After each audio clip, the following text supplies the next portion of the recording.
The Priest Isaac's Institute of Holistic Knowledge presents an international homeschool program that offers African heritage, biology, astronomy, language arts, yoga, and much more.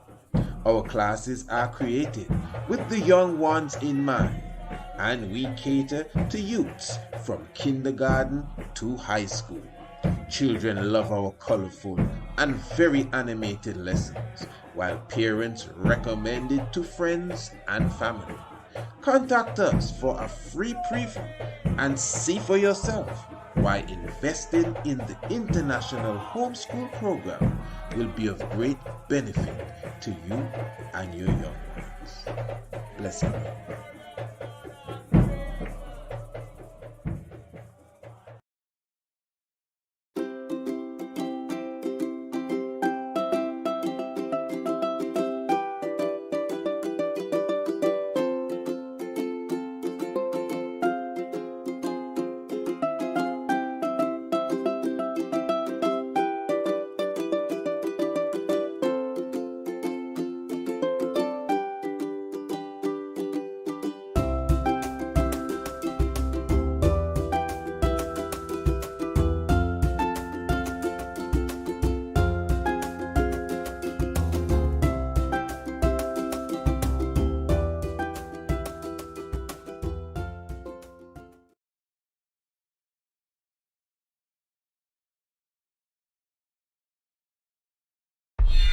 From the makers of the Master of Ceremonies, Seven, and the Knight of the Black Tiger.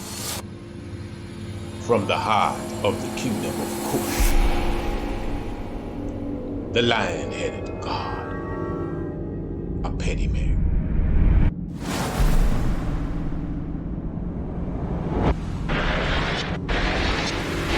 The conquering lion hath to prevail.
In the Master of Ceremonies, the Institute's first full-length video documentary, the divinity of Emperor Haile Selassie I was presented with clear, prophetic utterances aligned with accepted historical events. the legendary and esoteric Kemetic Neter deity, Asa, also called Osiris, was shown to have strong similarities in his mythological story with the actual lifetime in our present of Emperor Haile Selassie I. Asa, the man and the concept, was born in ancient Kush, Ethiopia. Haile Selassie I, the man, was born 16 Hamle, Ethiopian calendar, 23rd of July 1892, Western calendar, Harar, Ethiopia, ancient Kush. Like many mythological Messiah type figures, for example the Christ of the scriptures, Asa became a man at the age of 13. Historically, the same can be said of Emperor Haile Selassie I, who was made the Apedemak, the keeper of the gate, and governor at the age of 13 when he was fully 12. At the coronation of Asa, Osiris, 72 individuals came to crown him King of the world.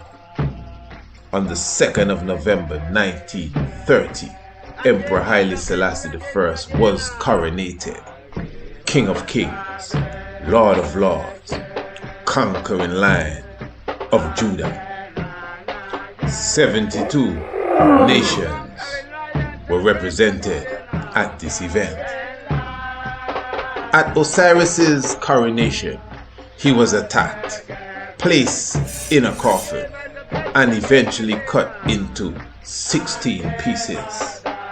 It took him exactly 5 years before he was resurrected and became the constellation of Sahle, the Orion constellation. It was exactly 5 years, the 5th of May 1936 to the 5th of May 1941, that Haile Selassie I was absent from the throne of Ethiopia officially. This was during the Italian-Ethiopian War, when Ethiopia was unjustly attacked by Benito Mussolini. Article 16 of Collective Security of the League of Nations of that time was abandoned. Article 16.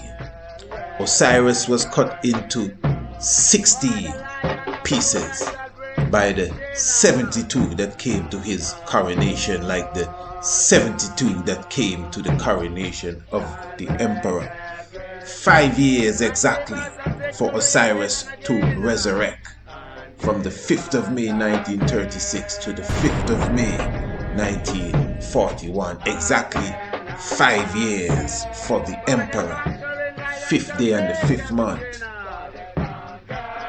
The accurate observation is that the esoteric character of the mythos Osiris, Asa, has manifested in the historical Emperor Haile Selassie I. As was said, this has been made clear with detail in our full-length documentary, The Master of Ceremonies.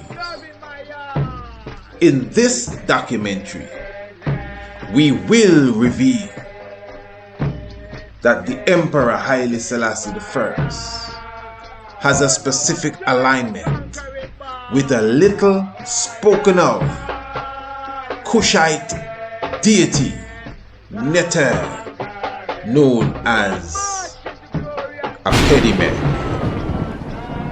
The conquering line hath prevailed.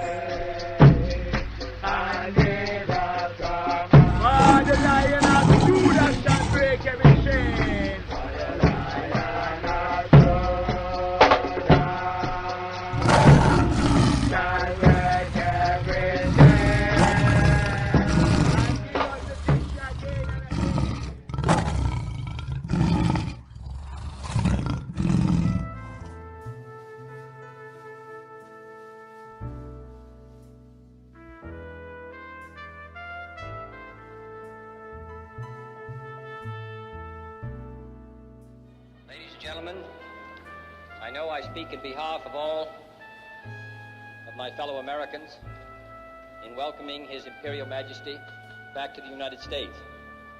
Since His Majesty visited the United States nearly a decade ago, we have seen one of the most extraordinary revolutions in history, and that has been the appearance on the world scene of 29 independent countries in the short space of less than 10 years, including over 150 million people. The conference recently held in His Majesty's capital served, I think, to bring together in a great cooperative movement the people of most of these countries. And the success of that conference was due in no small part to the leadership of our distinguished guest. His efforts to move his country forward and provide a better life for its people, and his efforts throughout the world, which stretch back over 30 or 40 years. For all of this, Your Majesty, we take the greatest pride in welcoming you here. You do us honor, and I can assure you that there is no guest that we will receive in this country that will give a greater sense of livelier pride and satisfaction to the American people than your presence here today. Your Majesty, you're most welcome.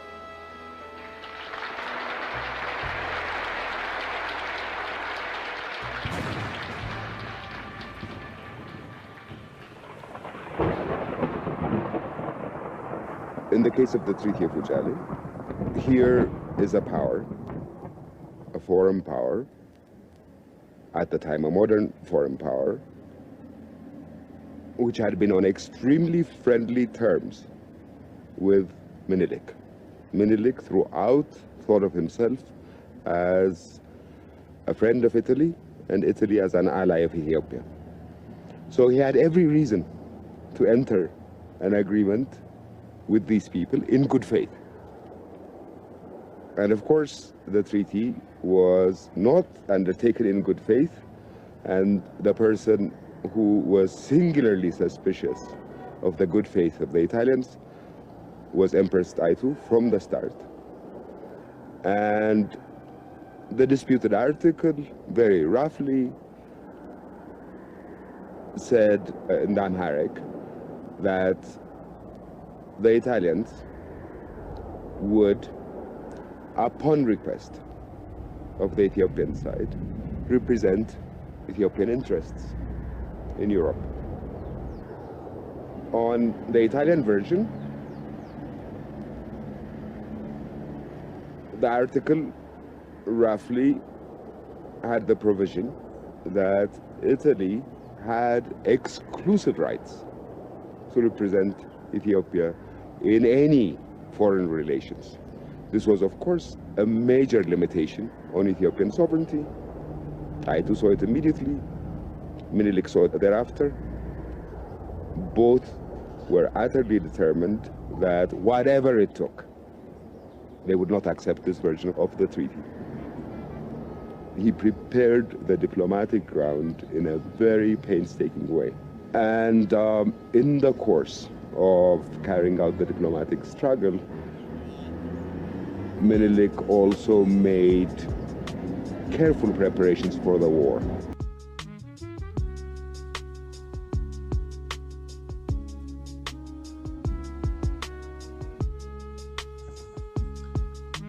The emancipation of slavery came to the British West Indies in 1834, the 1st of August.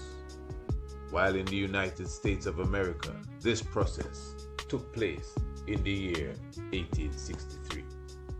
Yet still, in 1884, 1885, the Congo Conference, also known as the Berlin Conference, took place in Germany. This was a gathering of the European colonialists of the day, and it is at this conference that they decided to carve up and divide Africa amongst themselves. This became what is known as the scramble for Africa.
in Abyssinia, 17th of August 1844.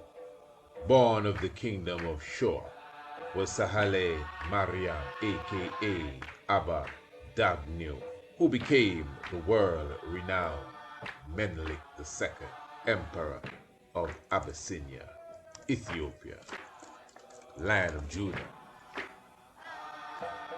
In 1866, he became the king of the province of Shoa, after he escaped from Magdala at the fortress of Emperor Tewodros II. He proclaimed himself Emperor of Abyssinia on the 25th day of March, 1889, after the death of his predecessor, Emperor Johannes IV, who was killed on the battlefield. On the 3rd of November 1889, Emperor Menelik II was crowned Negus Sahela, King of Kings, at the Church of St. Mary on Mount Entoto.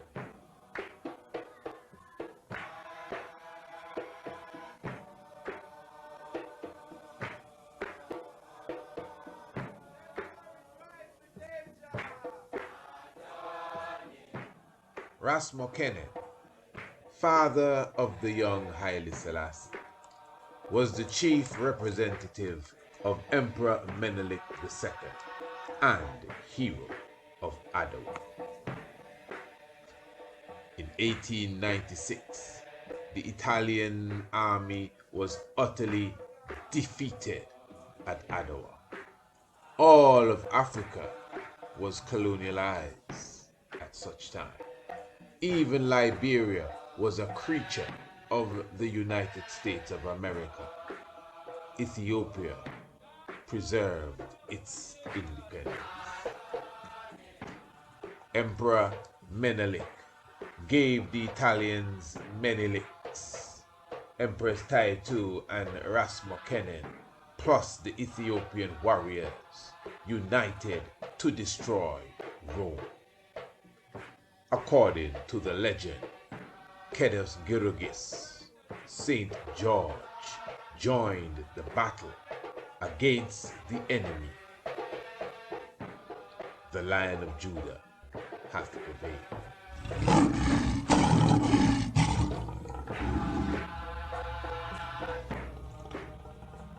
The title, the Lion of Judah, like the title, the King of Kings, belongs to the Solomonic Line of Ethiopian kings.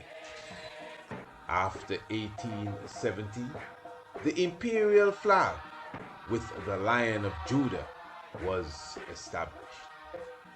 After the defeat of the Italians at Adwa, Menelik II hoisted the red, gold, and green red upstand on the 6th of October, 1897. After he passed in 1913, the Imperial flag returned with the Lion of Judah.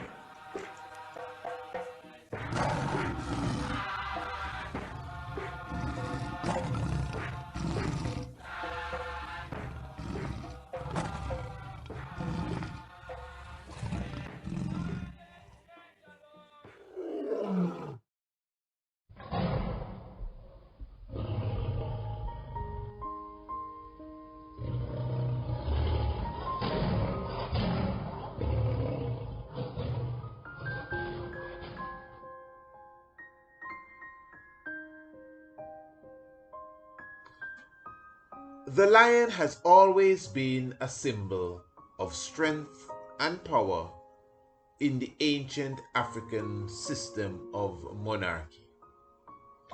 Haremaket, also referred to as the Sphinx, is seen with the body of a lion and the head of a human monarch. Some say that it is that of an empress. Empress Hatshepsut is seen in the form of a lion, the lioness. King Akhenaten and many others throughout the ancient world portray themselves in the fashion of the King of Beasts. In culture and theology, some of the more earlier known deities are seen in the fashion of the lion. Tefnut, wife of Shu, in the ancient Kemetic mythos is seen as a lion. Sekhmet, the daughter of Ra and the eyes of the same, is the fierce lioness goddess Neter. Even kingdoms and nations that are not known for having lions have portrayed the beast in flags, coat of arms, etc.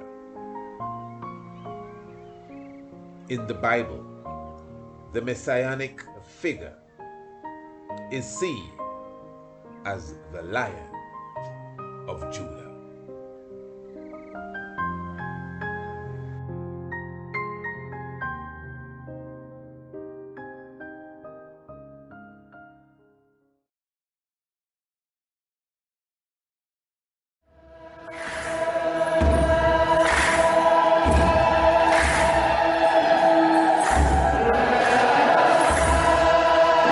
The 23rd day of July, 1892, as Ra, the sun, begins its journey towards Leo, the constellation of the Lion. At this very moment, Lij Tafari was born. Born the son of the great Ras Makonnen and Wazir Yashimabet. Born in the city of Harar, considered one of the holiest cities in Islam.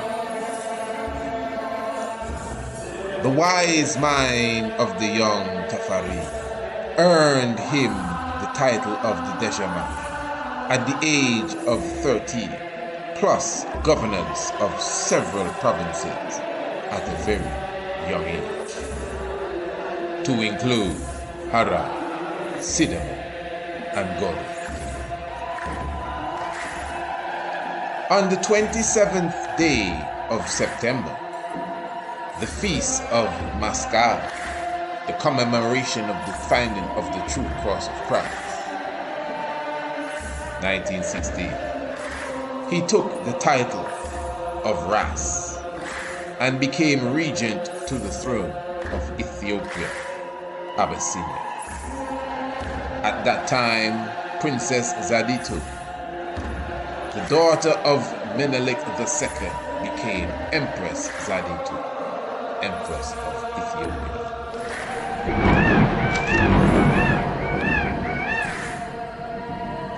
Rastafari, although regent, was the power behind the government.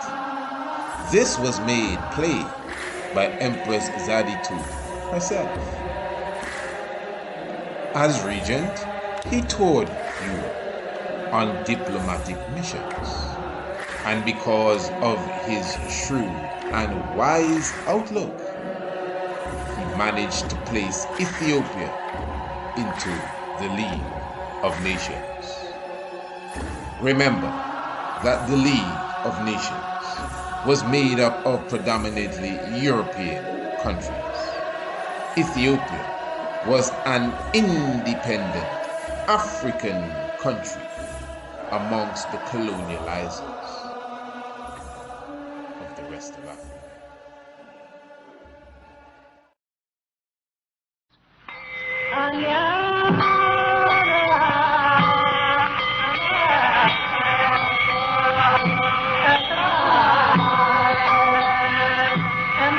Yes. Could you talk a bit about the day of the coronation?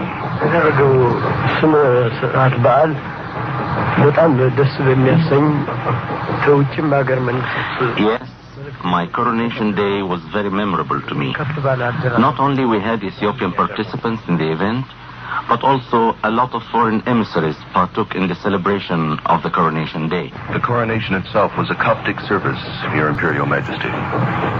They are the Coptic, but also the Ethiopian bishop. They are with the Coptic churchmen.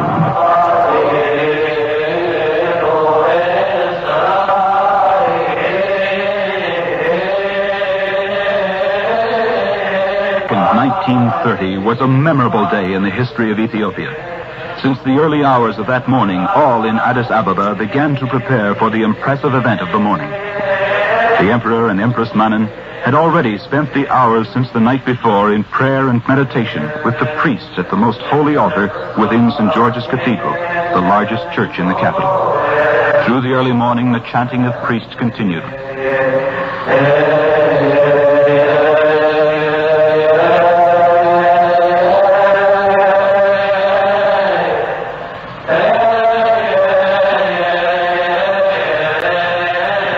Outside the church, and nearly all over Addis Ababa, devoted subjects were dancing and chanting praise songs for the new emperor in Amharic.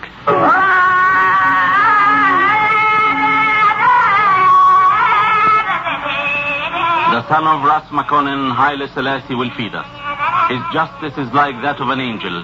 May God give long life to Haile Selassie, the child of our country.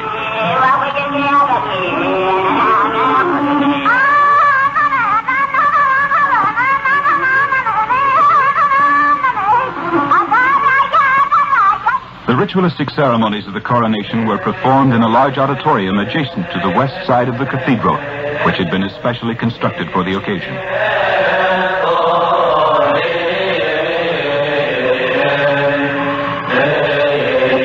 Shortly after 7:30 a.m., His Imperial Majesty, attired in white silk communion robes, entered the ceremonial hall from the church with an escort of aides and the clergy, chanting in the old Coptic language a processional hymn.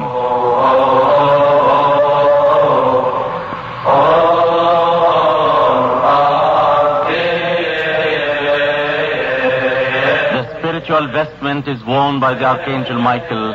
The precious chasuble is worn by Michael.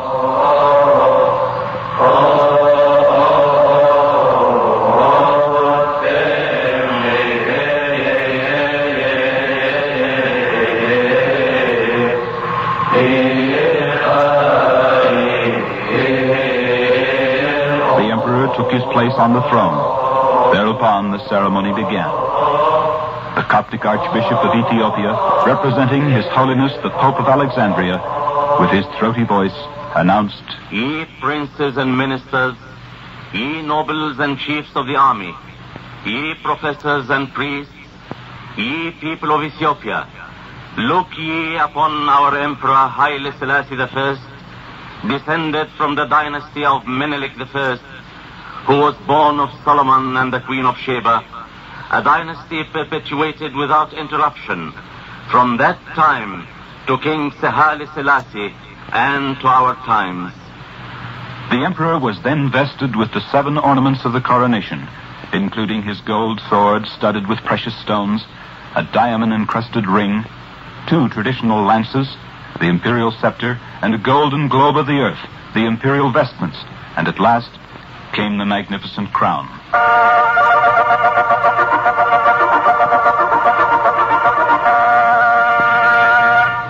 7 differently scented ointments of ancient prescription were received on the imperial head, brow, and shoulders, one with each of these ornaments. The final ceremony was a grand tour of the cathedral by the emperor and empress, who was also crowned, but with less elaborate rites. They were escorted by the priests and bishops, princes and high dignitaries, Ethiopian bishops and priests from all over Ethiopia, and a large number of Coptic deacons, carrying palm branches and chanting in mighty volume.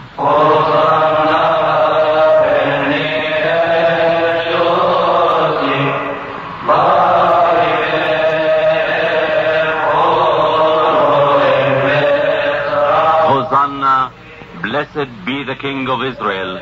Blessed is he who cometh in the name of the Lord.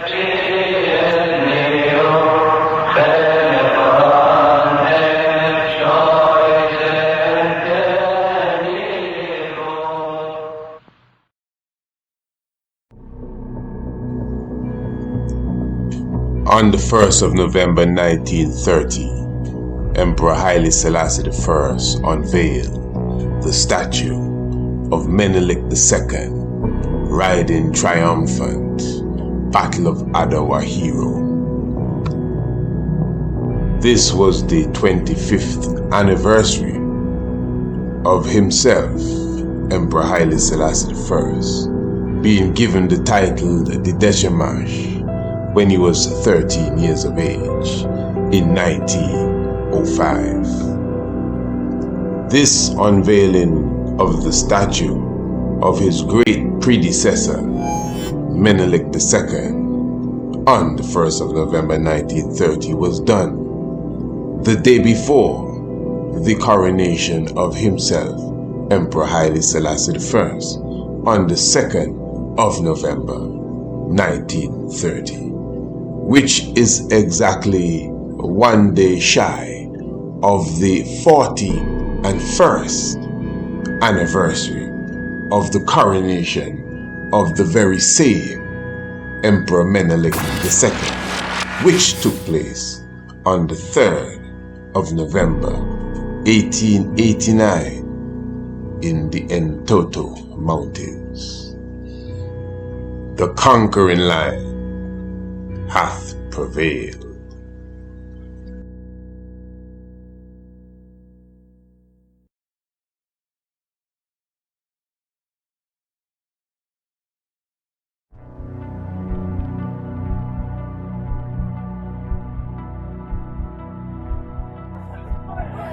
The Italian poor and the unemployed were promised a place in the sun, with free land and an easy fortune in the conquered empire.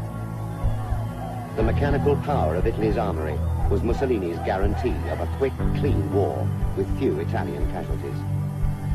As the chemical warfare service shipped poison gas, throughout the summer, troop ships left Naples and Genoa, bound for Suez, Massawa, and Mogadishu.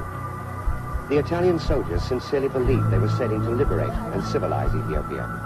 The fascist propaganda machine had worked hard, pounding home a message of warlike, savage Ethiopians, of a society where millions of slaves longed for freedom, a country rich in resources and ripe for invasion.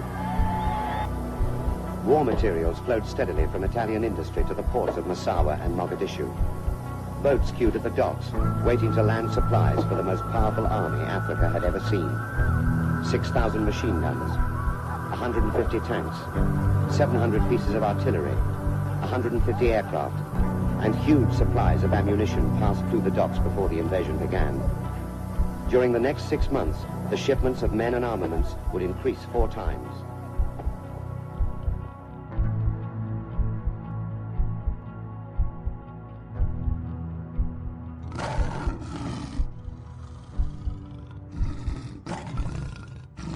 At his coronation, Emperor Haile Selassie I was crowned with the titles of King of Kings, Lord of Lords, and the Lion of the tribe of Judah. A unique coronation, diverse even from the god Menelik. He is the king that wore the triple crown, plus coronated Lion of Judah.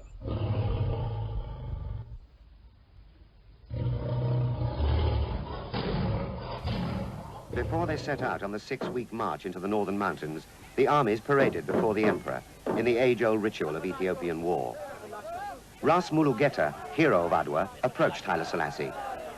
Jan Hoy, I was killing Italians before you were born. Now I march into battle once again. I await you on the battlefield. He saluted the emperor and left with his 80,000 men on the long march north.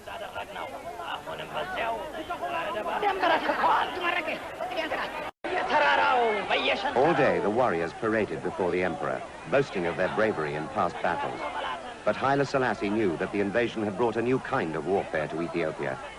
These old battles had been fought in the old way, hand to hand, from dawn to dusk, won and lost in a single day.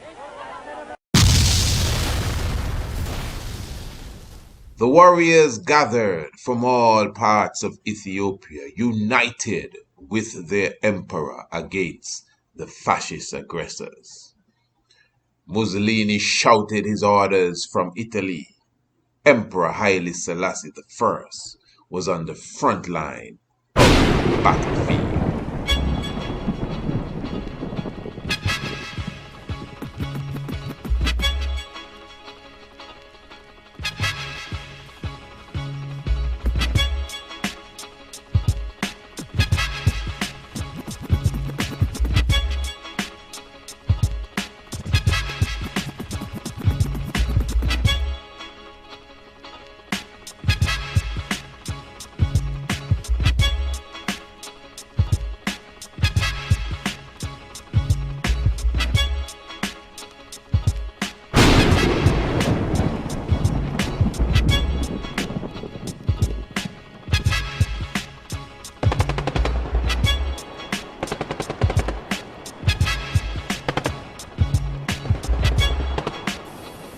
Badoglio had turned to poison gas and the bombing of civilian targets to speed up his civilizing mission.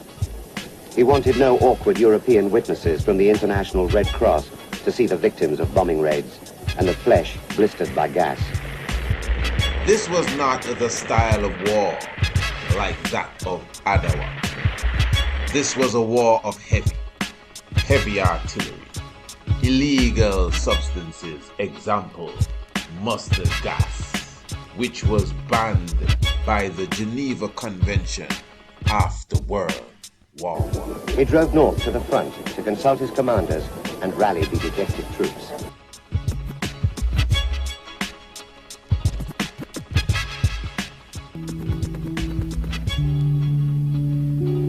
I have a memory where the Italians are there in their tank with their military, with their then up-to-date military equipment. And the Ethiopians are there with their spears and their horses. And there was a sense that there is no way that they're going to be able to combat that mechanistic sort of force. And although as a child, I couldn't quite take this on board, I could imagine now as an adult how desperate the emperor must have felt. And so much courage, so much bravery, and so little ability, really, to defend yourself.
Ancient Kush, Herma, 2500 BCE.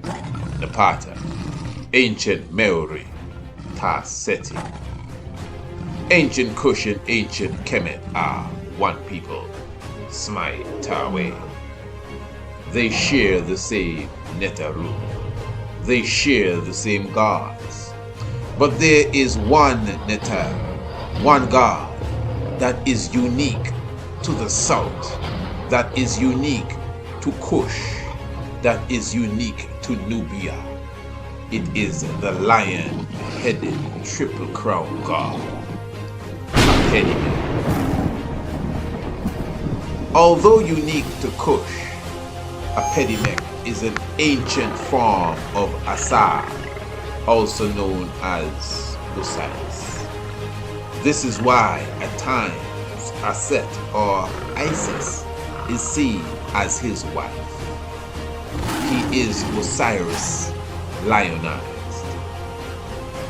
This has been made obvious as he wears the crown of Osar, the triple crown of Osiris. Apedemak is also seen with 3 lion heads on his human figure, 3 in 1 and 1 in 3. Although he is not referred to as the Lion of Judah, he is seen as the lion-headed snake in the very same way that the Lion of Judea is portrayed. It is also ancient.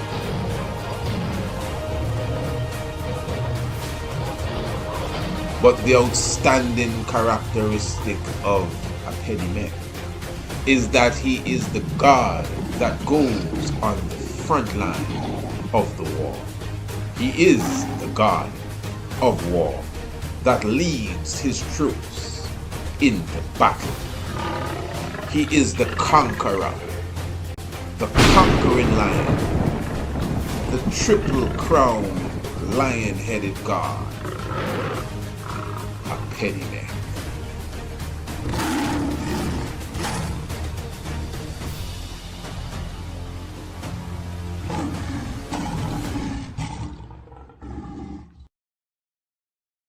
Your Imperial Majesty, I'd like you to talk about your appearance before the League of Nations when you pleaded for your country in 1936. የተቻለንን ለመዋጋት ቆርጠን ተነሳን። ለምንዋጋበት ብዙ እርዳታ አላገኘንም። ፋሺስት ላደረገው ነገር ለመመከት Yes, the Ethiopian people, as well as myself, fought as much as we could on the ground, the fascist aggressors. But as it is well known, the fascists were well armed. They had the latest weapons. They had air power. Ethiopia had possessed none. After losing the battle in the front, we thought we should start another battle, a political battle at the League of Nations. You have heard of the speech I have made and of the appeal I have made to the League of Nations in 1936. Emperor Haile Selassie I appeared before the General Assembly of the League of Nations on the 30th day of June, 1936. The book of Zephaniah chapter 3 in the Bible speaks of the Lord gathering all nations together to pour out on them his wrath and indignation. It also speaks of him speaking unto them in a pure language from beyond the river of Ethiopia, as Haile Selassie I is the only head of state to speak before the body at Geneva, to speak before the League of Nations, which is the gathering of the heads of the world. At this time in 1936, they violated Article 16. Article 16 represents the whole aspect of collective security. He spoke to them in Amharic, the language from beyond the rivers of Ethiopia, to fulfill such scriptures. Article 16 represents the 16 pieces that Osiris was cut into.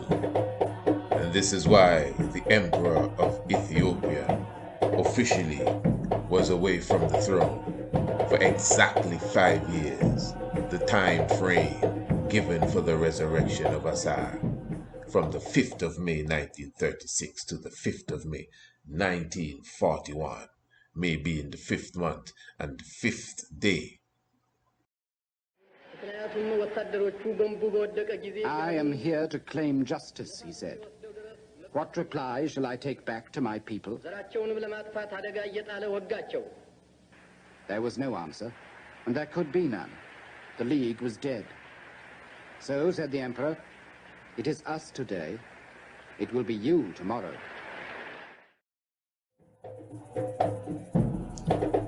The year that Haile Selassie went into Britain, 1936, is referred to as the year of the Three Kings.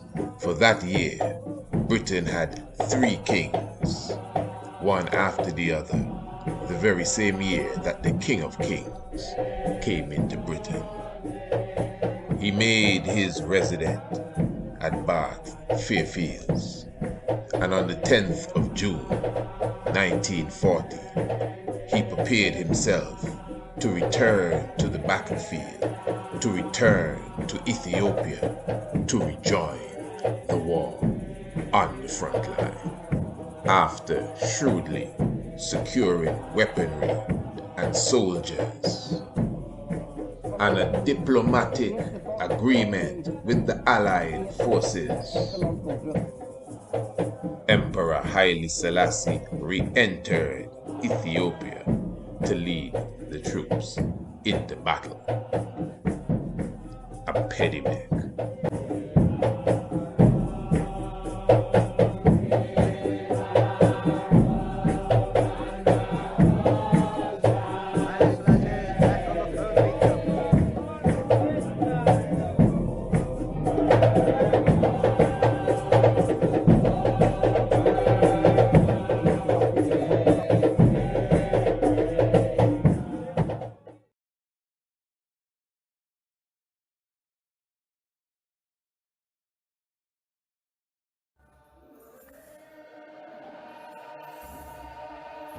Let us keep in mind that after the emancipation of slavery in the West, the European powers still gathered themselves together to carve Africa up like a pie, like a cake. Remember that all the African countries went under the colonial grip. New countries were even created as empires and states and tribes were divided and separated into different groups. Abyssinia, Ethiopia, withstood the test of the onslaught of the European enslavers. We give thanks for Emperor Johannes on the battlefield. We give thanks for Emperor Theodorus on the battlefield, the lions of Judah, Menelik II, Ras Makonnen, Empress Taitu, lions and lionesses, conquering and to conquer. We give thanks on the battlefield to resist the Italian, to hold back and ward off the British, to keep Ethiopia free. Emperor Haile Selassie I, as was said, unique as he was coronated with the Triple Crown and coronated the Lion of the tribe of Judah. He is the fulfillment of the prophecy of the book of Revelation chapter 5, verse 5. No one found worthy but the Lion of the tribe of Judah. He represents Apedemak, who wears the Triple Crown. He represents Apedemak, who is seen with 3 heads, as he is Haile Selassie, which means the power and the might of the Holy Trinity, the Holy Tree, the 3 in 1 and the 1 in 3. He represents Apedemak, as Apedemak is the lion-head god that goes to the front line of the battle, that leads his troop into war, just like Kedos Girogis, St. George, as he also is represented in the energy and the presence of Emperor Haile Selassie I, conquering and to conquer. Apedemak is Asar, the same Osiris, and Haile Selassie is the same, the master of ceremonies. His humility and supreme wisdom was on display for the international community to witness during the invasion of the Italian government. Their weaponry and machinery totally outranked that of the Ethiopians. It was a total mismatch. But the courage and the bravery of the Ethiopians was proven to the world. Hundreds and thousands of planes and tanks could not crush and dominate the barefoot warriors with swords and spears and sticks.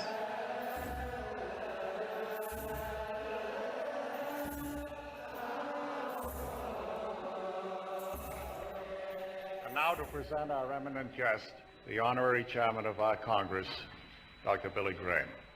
Your Imperial Majesty, Bishop Debelius, delegates, observers, friends, ladies and gentlemen, when we were deciding about the program of this conference, there was one item that I was asked a little bit about, and that was what chief of state we might invite to come and greet us in the name of Christ. And we thought of several, but the one that kept coming back to our thoughts and our minds was that great country of Ethiopia, the land of the Queen of Sheba, referred to in the Old Testament as Punt, and we remembered the story in the book of Acts about the Ethiopian nobleman that was converted to Christ, baptized, and went back to Ethiopia with the gospel. And since that day, Christian kings and emperors have ruled in that enchanting and beautiful country. 35 years ago, there came to the throne Emperor Haile Selassie I. He established a written constitution.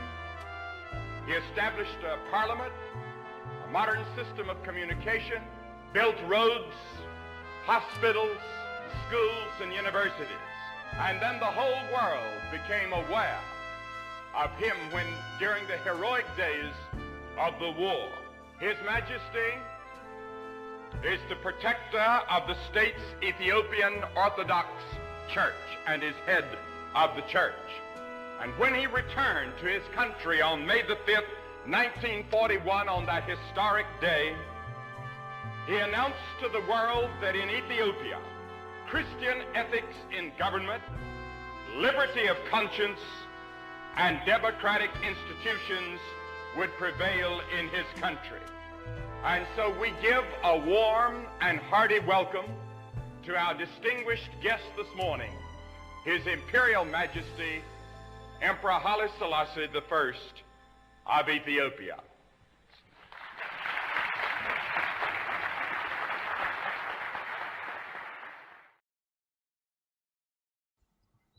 In 1963, the Organization of African Unity was formed.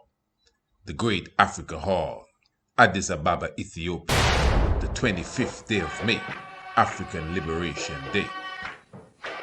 32 free independent African states, including the ancient Ethiopia, gathered together for the first time in thousands of years. Under one roof, to speak of a United States of Africa going forward. Emperor Haile Selassie I was key and very integral in the independence liberation struggle for the rest of Africa. It is because of Ethiopia's stance in the 1930s why the other African countries could have gained their independence. Ghana, Togo, Uganda, Kenya, Tanzania. His Imperial Majesty Emperor Haile Selassie I is the world's greatest statesman. He is the only head of state to speak to both the League of Nations and the United Nations, Earth's rightful ruler. The Guinness Book of World Records declared that Haile Selassie I is the most decorated personality in the world. Thousands of titles and orders that has been given unto the king, nationally and internationally. In 1966, the Honorable Emperor gave 31 gold medals to the heads of those who caught the vision, Ras Tafari, in Kingston, Jamaica, in King's House. As an international statesman, Haile Selassie I was given the highest seat in any audience that he was present, even when he gathered with other heads of state. His seat was the highest in the room. As one BBC commentator said, the Lion of Judah has rooted out all of his enemies, conquering and to conquer. Apedemak.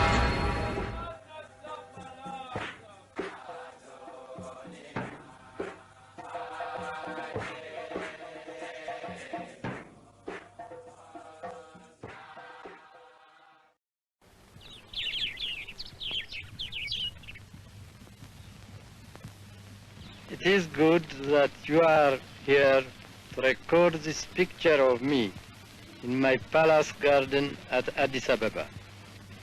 People who see this throughout the world will realize that even in the 20th century, with faith, courage, and a just cause, David will still beat Goliath.